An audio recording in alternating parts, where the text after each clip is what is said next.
October 1944. Deep in the Philippine jungle, a Japanese reconnaissance unit stumbled upon something that would shatter their understanding of modern warfare, evidence that their enemy had mastered something Japan's military had never even considered. Logistics. What they discovered that day would haunt the survivors for the rest of their lives. The jungle swallowed sound. Lieutenant Takeshi Yamada pressed himself against the trunk of a massive kapok tree, his uniform clinging to his skin with sweat and humidity. Around him, 7 enlisted men froze in similar positions, rifles held low, eyes scanning the green wall that enclosed them on all sides. They had been moving through this Philippine forest for 3 weeks now, sent on a reconnaissance mission to map American troop movements and supply routes. The assignment had seemed straightforward at headquarters in Manila, too straightforward, Yamada thought now. What they'd been told. The Americans were scattered, disorganized, struggling with the terrain just as Japan's forces were. They would find pockets of exhausted soldiers, small camps, isolated units. What they'd actually encountered, nothing. For 3 weeks, almost nothing. Before we jump back in, tell us where you're tuning in from. And if this story touches you, make sure you're subscribed because tomorrow I've saved something extra special for you. Yamada checked his map again, studying the pencil marks that indicated American positions according to intelligence reports filed in August. The positions made sense on paper. A base here, a supply depot there, maybe 4 days' march between major installations.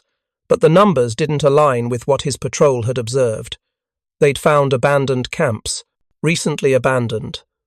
Supplies still warm to the touch when they arrived hours later. It was as if the Americans were deliberately staying ahead of them, as if they knew exactly where the Japanese were looking. Private Kenji Shiro crouched beside him, his breathing heavy. Kenji was young, barely 20, and this was his first extended patrol. His hands trembled slightly, though whether from fear or exertion, Yamada couldn't determine. "Sir," Kenji whispered, "the tracks ahead. They're fresh. Very fresh." Yamada nodded. He'd seen them too. The jeep tracks cut through the undergrowth with brutal efficiency, as if the vehicles had shoved the jungle aside rather than navigated through it. But that was impossible. The mud in this region was thick as clay after the recent rains. A single vehicle would bog down within minutes.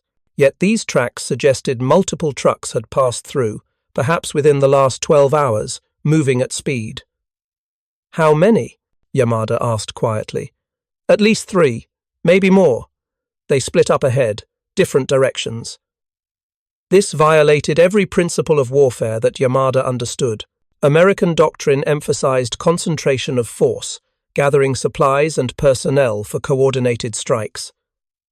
Splitting supplies across multiple vehicles in a jungle where every route was a potential ambush seemed reckless, unless they could afford to lose vehicles, unless they had so many that dispersal was a valid strategy. The platoon moved forward in silence, following the tracks deeper into the jungle.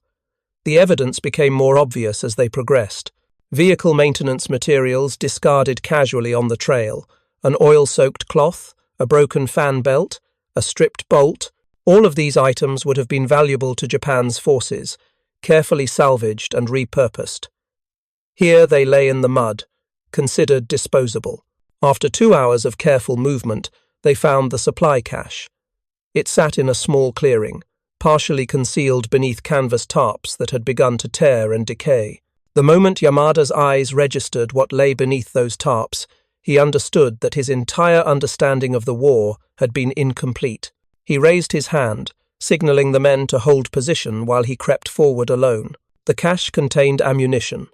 Crates of it, rifle rounds stacked in boxes marked with English stenciling, mortar shells arranged in pyramids, hand grenades nested in protective padding. Behind the ammunition sat fuel containers, jerry cans painted olive drab, at least 30 of them. And behind those, medical supplies. Bandages, iodine, bottles of what appeared to be quinine, canned rations. So many canned rations that Yamada couldn't count them quickly. But what stopped him cold was the documentation. Papers clipped to a wooden frame at the center of the cache, protected from the worst of the weather by a canvas hood. He approached it cautiously, half expecting it to be some kind of trap. It wasn't. It was a manifest. In careful, methodical handwriting, someone had recorded every item in this cache. Date of arrival, October 2nd. Expected removal date, October 7th. Responsible officer, Captain Marcus Whitfield, QM Corps. Delivery date of replacement supplies, October 8th. October 8th. That was 6 days after the expected removal. The Americans apparently expected their supply caches to remain exposed to the jungle elements, vulnerable to discovery, for days at a time, because they planned to resupply them that quickly. They expected to rotate supplies faster than Yamada's unit could move through the jungle. He called Kenji over and watched the young soldier's face as he took in the implications of what they were looking at. This is... Kenji couldn't finish the sentence. A system, Yamada said quietly. They've built a system. Over the next hour, the patrol carefully examined the cache without disturbing it. Yamada's training told him this was valuable intelligence. The location could be reported. Perhaps ambush positions could be established. But his strategic instinct, the part of his mind that had studied military organization and logistics theory, was beginning to form a different conclusion. He opened one of the ammunition crates. The rounds inside were organized in trays, each round packed in its proper place, protected by felt padding. He picked one up. The brass casing was perfectly formed, the bullet seated precisely, the charge measured to exact specifications. They were identical to each other, interchangeable, mass-produced with mechanical consistency. In contrast, Yamada thought of the ammunition his own forces had been receiving for the past 6 months. Some rounds came from factories that had been damaged in American bombing raids. The quality varied. Some bullets seemed heavier than others. Occasionally, a batch would arrive with visible defects. They worked most of the time, but they required inspection, sorting, occasional rejection. These American rounds had been mass-produced with such precision that inspection was apparently unnecessary. "Sir," Private Matsuda said from near the medical supplies, "look at this." Yamada moved to where Matsuda stood. In the corporal's hands was a field surgical kit and an instrument set in a sealed case with each tool perfectly positioned in its padded slots. A surgical saw, scalpels, forceps, retractors, all of them gleaming, sterile, organized with the same precision as the ammunition. "Our medics make do with half of this," Matsuda said, his voice hollow. "Some of it improvised, some of it repurposed from civilian hospitals, and this is just lying in a cache in the jungle." Yamada felt something shift inside him. This wasn't just supplies. This was evidence. This was proof of a kind of wealth, a kind of productive capacity that existed on a scale Japan's military strategists had apparently not fully grasped. Japan had been fighting for dominance of the Pacific for nearly 3 years. Her forces had conquered vast territories, commanded millions of soldiers.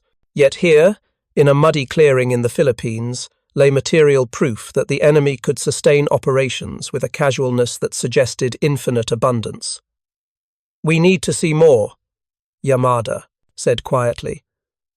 The patrol moved deeper into the jungle, now following a different set of tracks, fresh vehicle marks that split away from the original cache site, heading north. They covered perhaps 5 miles before they found the second cache. This one was larger, partially camouflaged with palm fronds and jungle growth. Again, a manifest. Again, precise documentation. This cache contained items Yamada's patrol hadn't even known existed. Spare parts for Jeep engines, organized by component type, hydraulic fluid in sealed containers, electrical wire on spools, replacement batteries for field radios. The precision was almost obscene. The abundance was almost unimaginable. That night, as the patrol made camp in a secure position 2 miles from the cache site, Yamada attempted to process what they had discovered. The other men were quiet, subdued. Kenji sat cleaning his rifle with small automatic motions, his hands performing the familiar task, while his mind clearly worked on something else. "They're not like us," Private Okada said finally, breaking the silence. "The Americans, they fight differently." "They have more equipment," Matsuda replied. "That's all. Equipment doesn't win wars." "Doesn't it?" Yamada found himself speaking, his voice louder than he intended. The men looked at him. "Think about what we've seen. Those supply caches are exposed, undefended. The Americans apparently don't think they need to defend them. Why? Because they can afford to lose them, they can afford to replace them, and more importantly, they can afford to distribute them across the jungle in such a way that field units never have to travel more than a few days' march to resupply." He pointed at the manifest Okada was holding. They'd carefully removed it from the cache, photographing its contents before returning it. This level of organization, this precision, it suggests something deeper. It suggests an economy, an industrial system that can produce supplies faster than we can, consume them. Kenji looked up from his rifle. "What are you saying, sir?" Yamada chose his words carefully. "I'm saying that Japan's generals are trained to think in terms of strategy, maneuver, the will to win, but the Americans." He paused, studying the faces of his men in the firelight. "The Americans think in terms of logistics, supply chains, industrial output. They're not trying to outthink us. They're trying to outproduce us." "Can they?" Okada asked. Yamada didn't answer immediately. He didn't need to. All of them knew the answer. They'd seen the evidence scattered across 2 jungle clearings. The answer was yes. Not just could they already were. The patrol's return to headquarters in Manila took 4 days. They moved carefully, taking indirect routes to avoid detection, but Yamada's mind was consumed by what they'd discovered. The implications were staggering, and they contradicted everything the military command had been telling the officers' corps about the state of the Pacific War. When they finally reached the Divisional Intelligence Office, Yamada was immediately summoned to brief Colonel Hiroshi Nakamura, the division's senior intelligence officer. Nakamura was a thin man in his early 50s, with grey threading through his military haircut. He listened to Yamada's report in silence, examining the photographs and manifest copies that Yamada had carefully preserved. When Yamada finished speaking, Nakamura sat back in his chair for a long moment, saying nothing. Finally, he asked a single question. "How many jeeps would you estimate passed through that route in a 48-hour period?" Yamada had done the calculations. "Based on the trackwear patterns and the cache documentation, I would estimate a minimum of 12 to 15 vehicles, possibly more if they travelled at night." "Carrying supplies for how many troops?" "At full capacity, with the quantity and type of supplies we observed, each cache would support approximately a company of infantry for 2 weeks. So minimum, we're talking about supplies for 600 men, rotating through in a single day." Nakamura stood and walked to a wall map of the Philippines. Thick pins marked Japanese defensive positions. Thinner pins marked intelligence estimates of American positions. "That's approximately 500 miles of effective supply line, maintained continuously, with the ability to move supplies across that distance in less than 2 days." Nakamura's finger traced along a line on the map. "Do you understand what that means, Lieutenant?" "Yes, sir. It means they can sustain operations at a scale we cannot match." "It means more than that," Nakamura said quietly. He turned to face Yamada. "It means they don't fight this war the way we do. We think in terms of decisive battles, maneuver, shock, the psychological breaking of the enemy's will.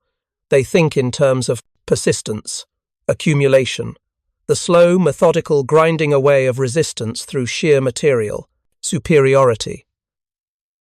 Nakamura walked back to his desk and pulled out a file marked with red stamps. "You're not the first officer to notice this, Lieutenant.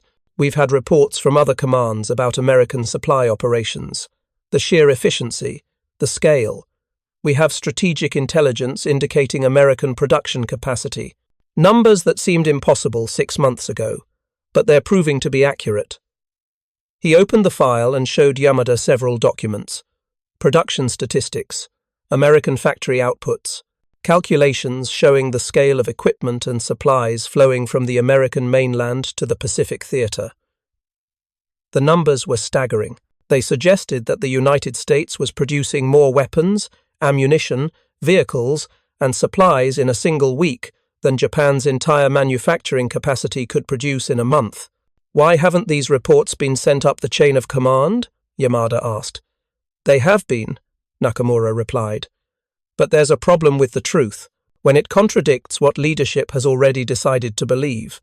Command insists that American production numbers are inflated, propaganda, that the American system is inefficient and ultimately fragile. They believe that a determined Japanese warrior, properly motivated, represents a force that industrial might cannot overcome."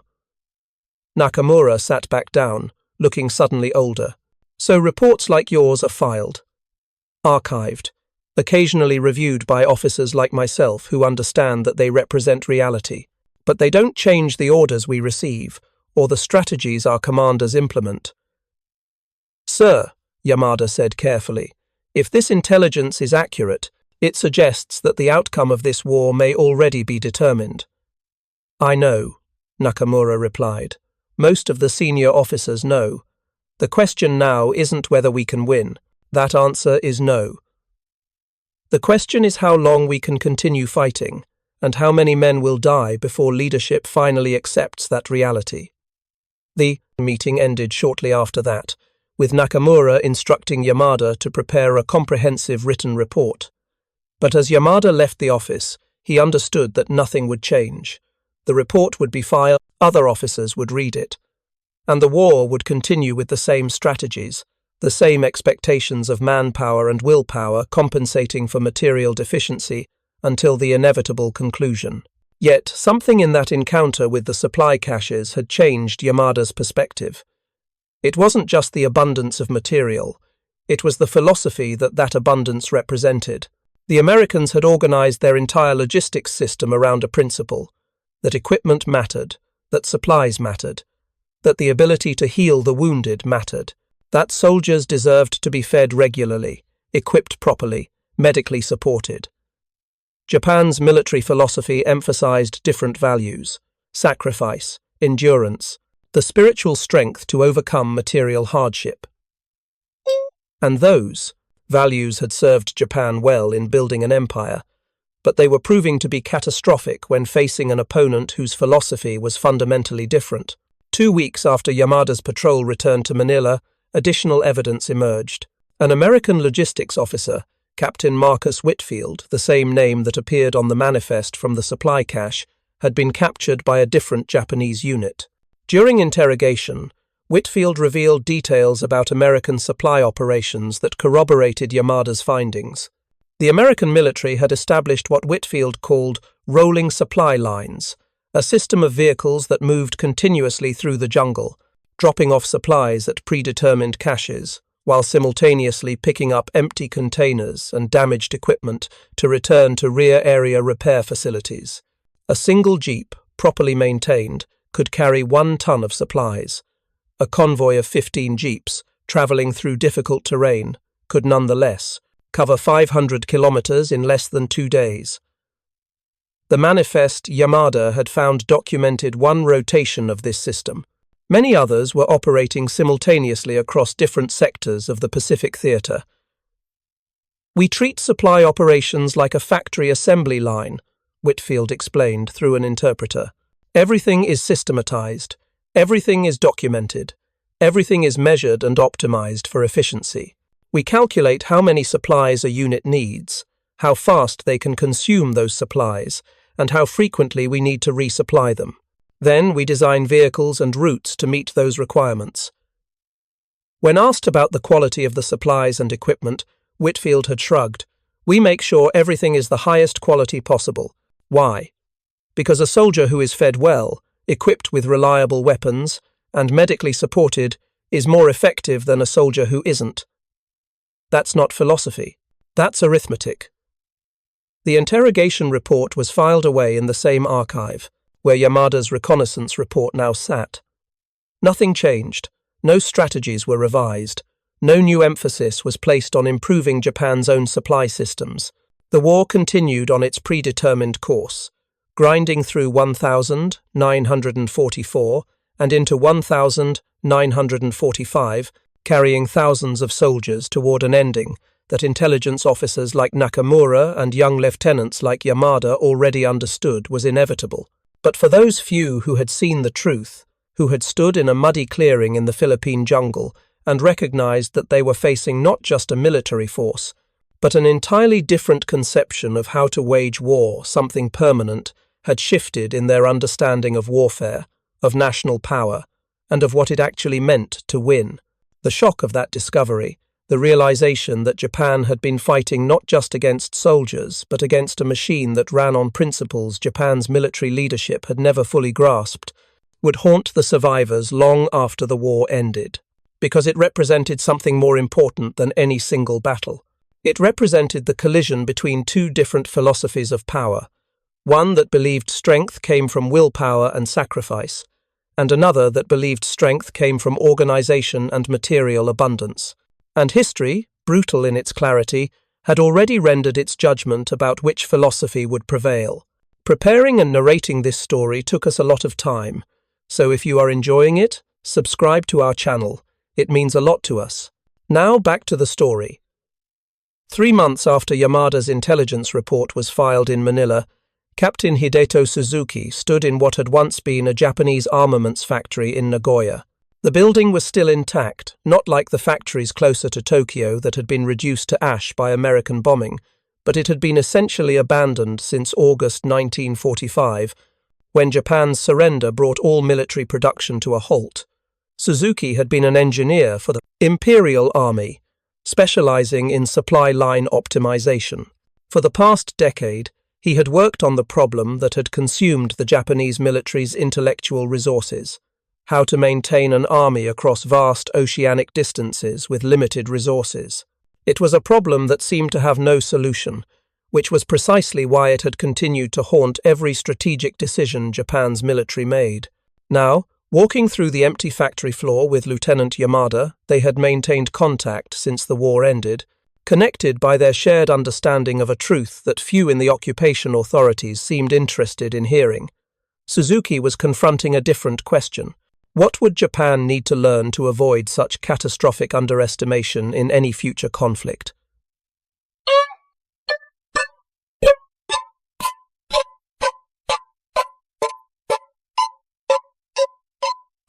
The Americans have already given us the answer, Yamada said, gesturing at a manual he carried. It was an American military logistics handbook, obtained through occupation channels. They've written it all down, their entire system, their philosophy, their methodology.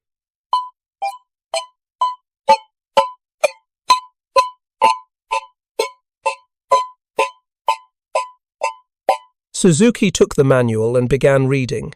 It was methodical, precise, almost boring in its systematic approach to the problem of moving supplies across vast distances. But as he read deeper, he began to see what Yamada meant. The American military hadn't approached logistics as an afterthought to strategy. They had approached it as a discipline worthy of the same intellectual rigor and organizational investment that went into designing weapons.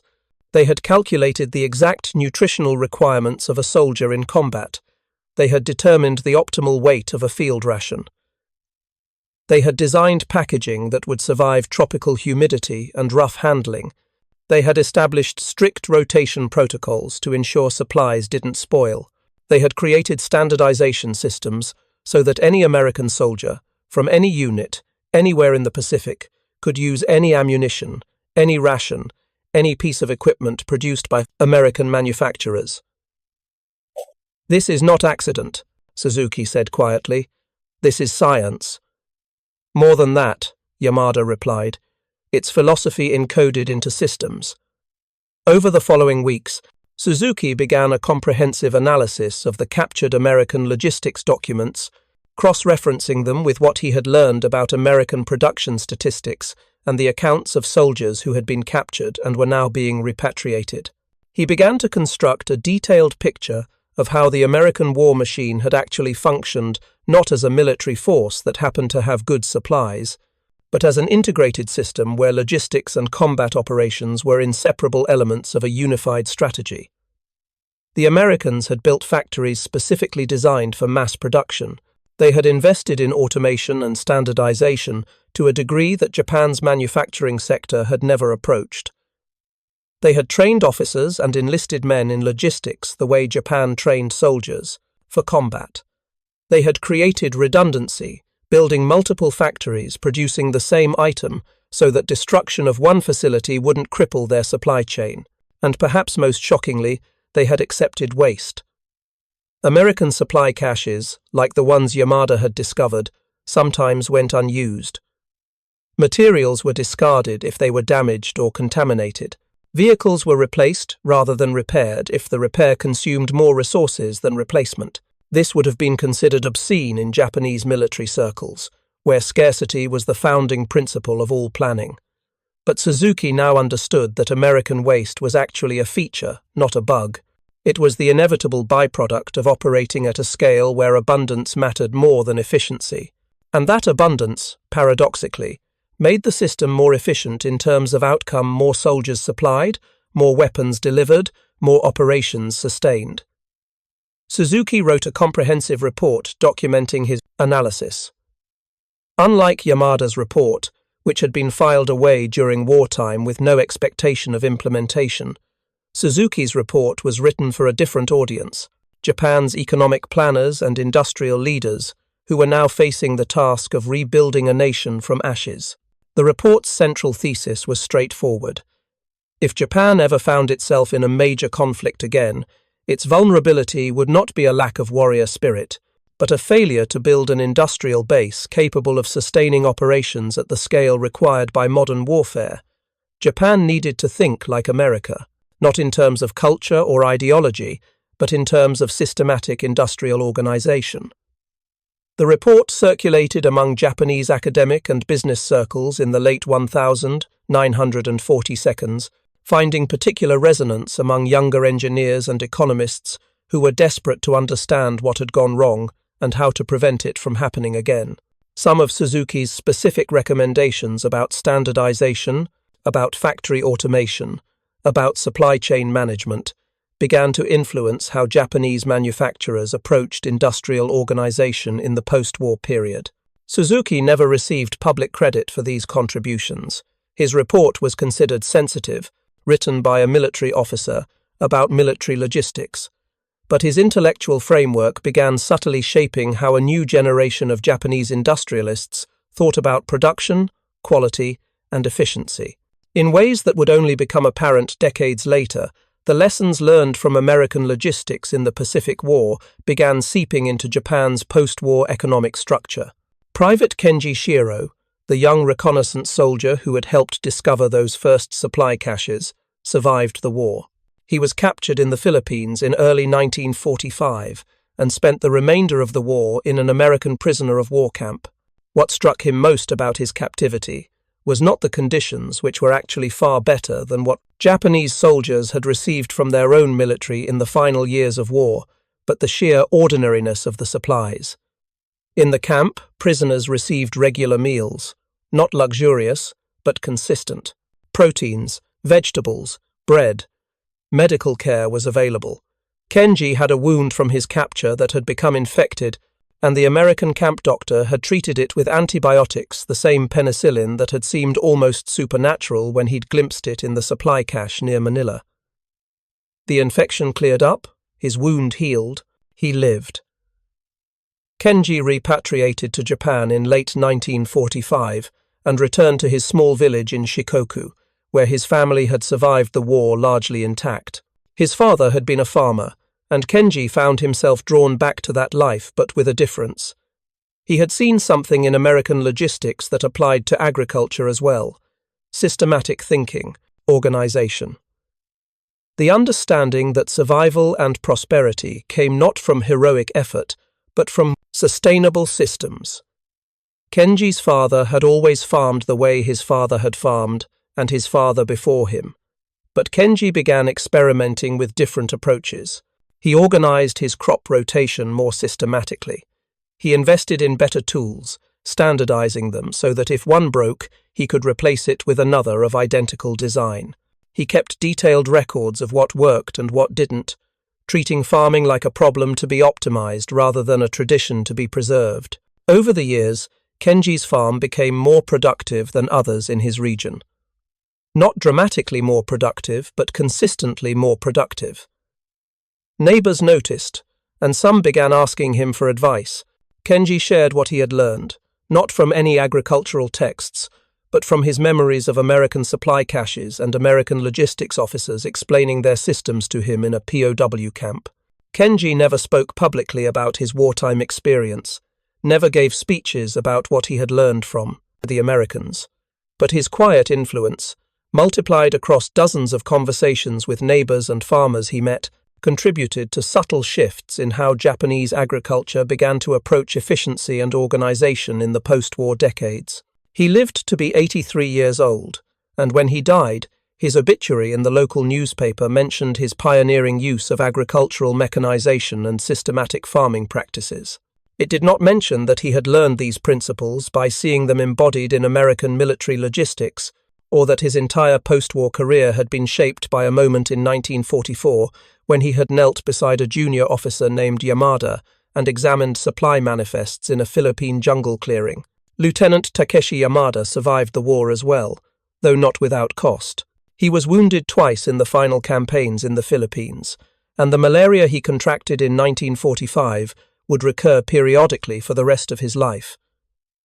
But unlike many of his comrades, he survived to see Japan's surrender and occupation. In the years following the war, Yamada entered the Japanese Self-Defense Forces, which was being rebuilt under American tutelage. He became a liaison officer between Japanese military planners and American military advisors, a position that gave him unique access to American military thinking during the crucial period when Japan's post-war military structure was being established. He pushed continuously for Japan's emerging military to adopt American-style logistics training and organization. He advocated for standardization of equipment. He argued for investment in supply line infrastructure rather than simply building larger numbers of weapons. He was frequently frustrated. Japanese military culture still emphasized operational heroism over logistical professionalism, but he persisted because he understood something that few others in Japan's military establishment fully grasped, that the country's security in any future conflict would depend not on the courage of its soldiers, but on the sophistication of its support systems. Yamada never rose to the highest ranks of the self-defense forces. He was considered something of an eccentric, obsessed with logistics in a way that most officers found boring. But he influenced a generation of younger officers who understood that he was trying to teach them something essential, that modern warfare was fundamentally different from the warfare of samurai or even from the warfare of the early 20th century. It was industrial warfare. It was systematic warfare. It was warfare that could not be won by courage alone. One of those younger officers, Major Hiroshi Endo, would later write a comprehensive strategic analysis of Japan's Pacific War performance, an analysis heavily influenced by conversations with Yamada. Endo's work became required reading in Japanese military academies, shaping how military strategists thought about the relationship between logistics and operations for decades to come. Yamada retired from the self-defense forces in 1973 at the rank of full colonel, having never commanded troops in combat, but having influenced military thinking in ways that were profound if not always visible. In his retirement, he began writing a memoir, trying to articulate the lessons he had drawn from his wartime experience. The memoir was published in a limited edition in 1989, just as Japan was beginning to understand its own emergence as an economic superpower. Few people made the connection between Yamada's wartime observations about American supply systems and Japan's rapid economic recovery and industrial dominance in the post-war period. But the connection was real. The lessons about standardization, about quality control, about systematic organization, about treating the entire productive system as an integrated machine, these lessons had been absorbed by Japanese industry, translated from a military context into a civilian economic. the context and would eventually make Japan one of the world's dominant manufacturing powers. Yamada lived to see this transformation. He died in 1995 at the age of 78, and his funeral was attended by military officers, business executives, and academics. Most of them did not fully understand why this quiet, methodical man had been so important to Japanese strategic and economic thinking. But those who had worked closely with him understood that he had been trying to teach Japan something that its military establishment had learned too late, that in the modern world, the strength of a nation was not measured only by the courage of its people or the power of its ideology, but by its capacity to organize, produce, and sustain complex operations across vast distances. The impact of what Yamada's patrol had discovered in that Philippine clearing, and what subsequent officers, engineers, and soldiers learned from confronting American logistics, rippled far beyond the immediate post-war period. It became part of a larger national conversation about how Japan had lost the war, what it could learn from that loss, and how it could rebuild itself into a different kind of power. Japanese strategic analysts began studying American logistics not as military curiosities, but as models to be understood and adapted.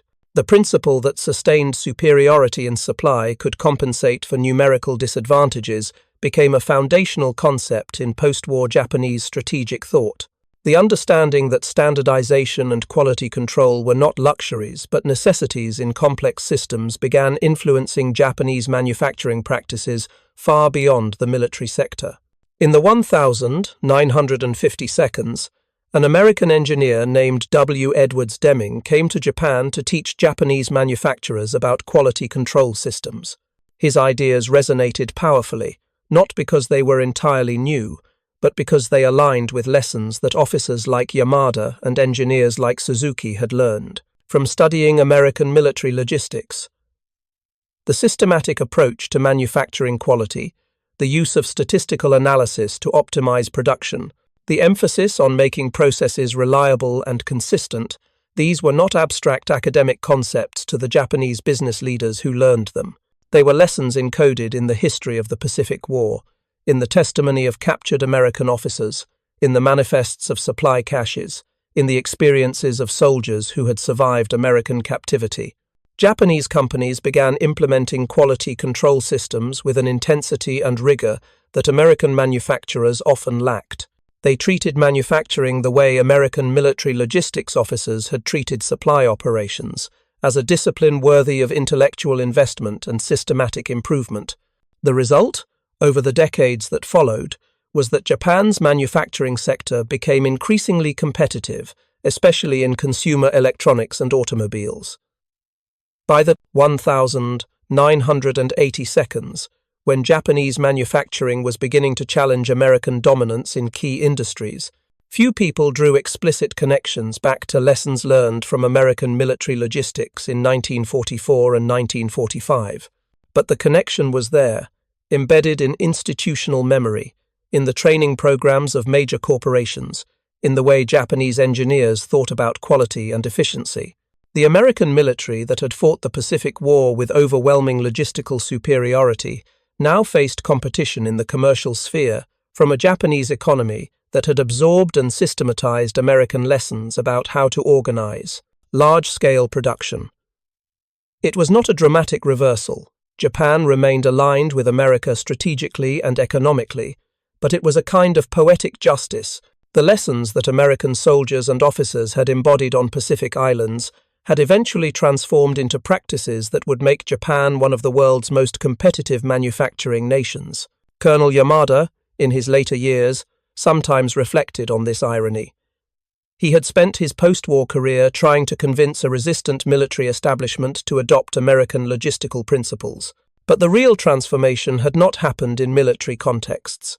It had happened in civilian industry, where the same principles of systematic organization, of standardized quality, of continuous improvement principles that American manufacturers had pioneered and American military had perfected, became the foundation of Japan's post-war economic success. The shock that Japanese officers had experienced in 1944 and 1945 confronting evidence that their enemy's strength lay in industrial organization and supply chain management rather than in any supernatural warrior spirit, had transformed into something else over the decades. It had become humility. It had become the recognition that national strength in the modern world was built not on ideology or willpower, but on systematic capacity. It had become the understanding that survival required learning from those who had proven superior, even if they had been enemies. This was perhaps the deepest lesson of all, that warfare, even catastrophic warfare that ended in defeat and occupation, could serve as a crucible in which a nation learned essential truths about itself and about the nature of power in the modern world. The supply caches that Yamada's patrol had discovered had not changed the outcome of the war.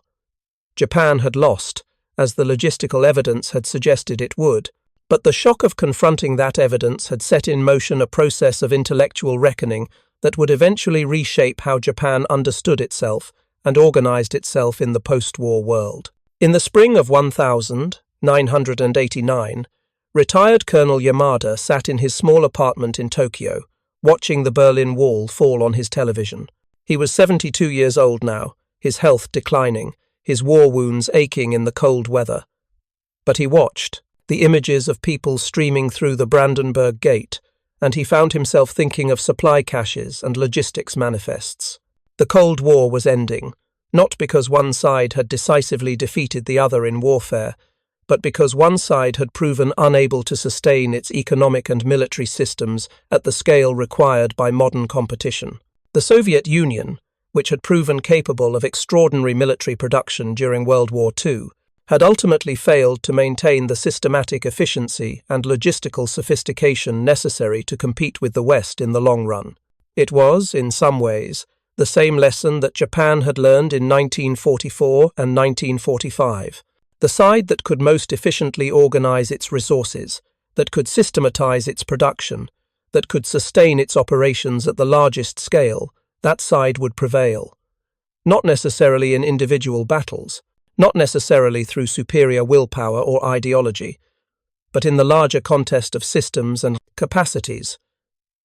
Yamada thought back to Private Kenji Shiro, that young soldier who had crouched beside him in the Philippine jungle and helped examine the supply manifests.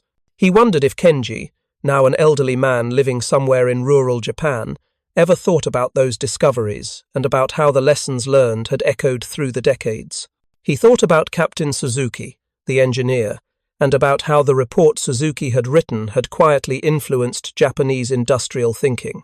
He thought about the countless officers, soldiers, and workers who, in small ways, had absorbed the lesson that systematic organization mattered more than heroic individual effort.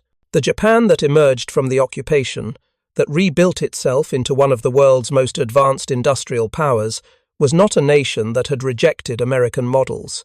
Rather, it was a nation that had studied American models more carefully than Americans themselves often did, that had absorbed the lessons embedded in American military organization and translated them into civilian economic practice. Yamada sat in his Tokyo apartment in 1989, watching the Soviet Union collapse under the weight of its own unsustainable systems, and he understood that the war he had fought 44 years earlier had taught him something that was still unfolding, still shaping the world. The shock of discovering American supply caches in a Philippine jungle had been the beginning of a transformation that would eventually reshape not just Japan, but the entire global economic order. The war had been lost, but something had been won in the process. The knowledge that survival and success in the modern world required learning to organize, to systematize, to sustain operations at scales that human willpower alone could never achieve. It required understanding that logistics was not an afterthought to strategy.